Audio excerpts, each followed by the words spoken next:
Hanging out here with the quarterback of the University of Missouri Tigers, Brady Cook. Brady, glad you're in Dallas. Glad to get to sit down and talk with you. How you doing? How's everything getting in? I'm good, man. Super cool opportunity to be here. Yeah. 100th Shrine Bowl. Yeah. So it's an awesome opportunity, man. I got the opportunity to play in the Hula Bowl. Yeah. Trained for a little bit, and then got the call to come here. So just got in 2 days ago, taking it day by day. It's been a really good journey so far. Let's talk about that. You did play in the Hula Bowl. You went from the bowl game into this prep into prep for another All-Star game. Like, you're running the circuit now in this draft process, trying to put out there for the scouts. What has the process been like so far? I'm sure it's been like a whirlwind, but what's it been like since the season ended in Nashville? It's busy. It's Yeah. busy. Not much downtime. Like you said, in Nashville for the bowl game.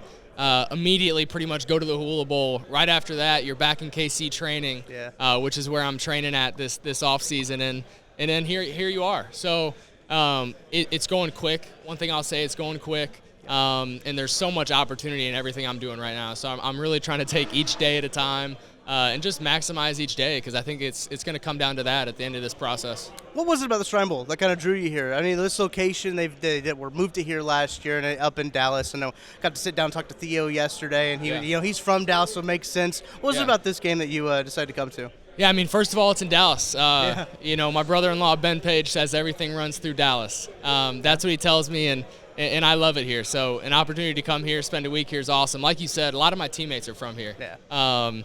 Theo, he's down here playing in it. Membu's training down here in Dallas, so I got a chance to go have lunch with him, even though he's not playing in this game. So a lot of camaraderie down here, and then also, the Shrine Bowl. It's prestigious. This is the 100th time it's been played. Ton of talent, ton of great players, ton of great coaches, ton of NFL personnel. So it's a great opportunity, man. I'm excited to be here. Yeah, excited to see what you can put forward, too, for those guys out there. You got some good quarterbacks in that room with you, too, as well, as you look there. What is one of the things that you're kind of looking for, just with all these different guys from all these different programs coming together? What's one of the things that you really look forward to in these situations? Yeah, I mean, I think you can learn something from everybody. In every meeting, in every practice, in every walkthrough. Yeah. Quarterbacks go about their business different, whether it's how they take notes, how they ask questions, their cadence, their footwork. There's just so many parts to the game. So the opportunity to work alongside 3 or 4 other really, really good quarterbacks, it's a great opportunity. Like, every single moment you can learn something. All right, I want to talk about the University of Missouri now. We'll get back into the draft stuff, but I want to talk about Mizzou, your career at Mizzou. You do choose to stay home. You're a true son in every sense of the word. How much does that mean to you? In the day and age of transfer portal, you see guys transferring all over the place. How much does that mean to you to stay at the University of Missouri for your whole career? I mean, it means everything, man. You know the story. I mean, I lived out my dream. I was able to do it and play and start at quarterback for the team I always wanted to. And you look around college football, and I talk to people, and it's kind of rare now. People say you spent your whole career at Mizzou, and their eyebrows kind of lift a little bit because it's rare. And I'm proud to say I spent my whole time at Mizzou, and I was able to live out my dream. Yeah, well, I mean, we're glad that you did, and you didn't end up sticking it out. But look, I know it all wasn't roses, right? We can't just sit here and act like it was all the perfect situation that you wanted it to be. How much do you think that has helped you for the next level, right? Hearing that outside noise, and kind of how do you think that helped build you for this next step? It's huge. Going through the lows, the highs, I think about 2022 all the time. My first year starting, the injury to my shoulder, and just going through all of that, hearing all the noise, feeling the pressure of playing quarterback at this level, and then also feeling the highs, winning the Cotton Bowl MVP, the same people that are booing you are cheering you. And it's just part of playing quarterback. I think I had a really good perspective now of what this position entails, what playing this sport at the highest level means, and I'm definitely grateful I had those experiences. Let's talk about your game a little bit. Some of your favorite moments when you look back on your Mizzou career. What's one play that you're going to pinpoint and be like, yep, if no one has seen my game yet, that's the play I want to show them? Yeah, I think there's a lot of plays where my legs showed up in my career in big moments, whether it was the last game at Faroe, I had a rushing touchdown to seal the deal versus Arkansas. I think back to 2023 versus Kansas State at home. The first drive, the bomb to Luther, that kind of set off the whole season. It kind of injected belief into our team, injected belief into the fan base, and had a ton of good moments in my career for sure.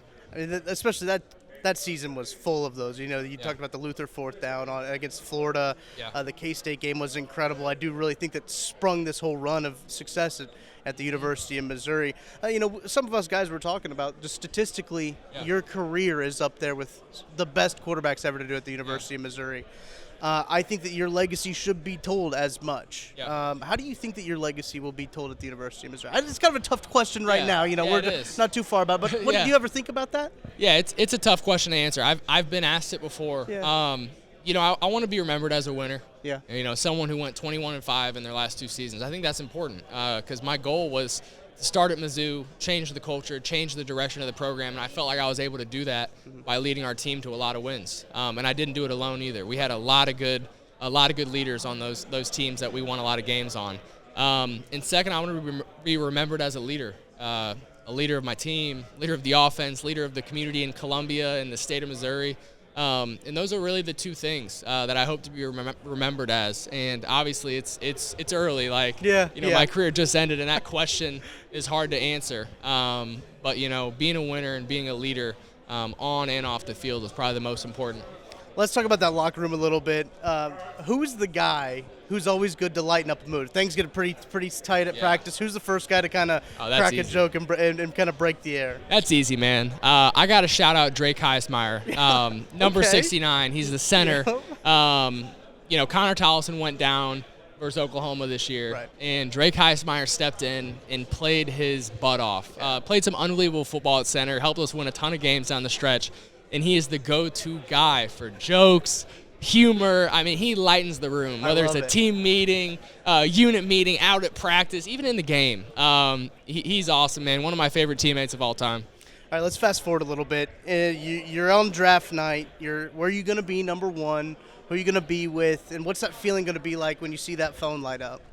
Oh, man. It feels like so long from now. I know there's a lot of steps to get there. I know I'm going to be with my family, my parents, my 3 sisters, my girlfriend. I think Cody Schrader, my adopted brother, basically, is going to be there with me. And, I'm going to do everything I can to get that phone call. Yeah, well, I'd love to see it. We got a few more months until the NFL draft. What's one of the things that you want to show these scouts here that are at the East West Shrine Bowl? Yeah, I think I look back to 2023, ton of production down the field, super explosive. Yeah. 2024, there's a little bit of a drop-off. So I want to go back, make sure I show them I can make all of the throws that I maybe didn't make in 2024. Right. I think it's going to be important. I'm going to have opportunities to do it, this week, Combine, Pro Day. So I'm going to focus on, showing the arm, showing I can make those throws, and just got to go prove it. Brady, appreciate you sitting down, hanging out with us here. That's Brady Cook, quarterback, University of Missouri.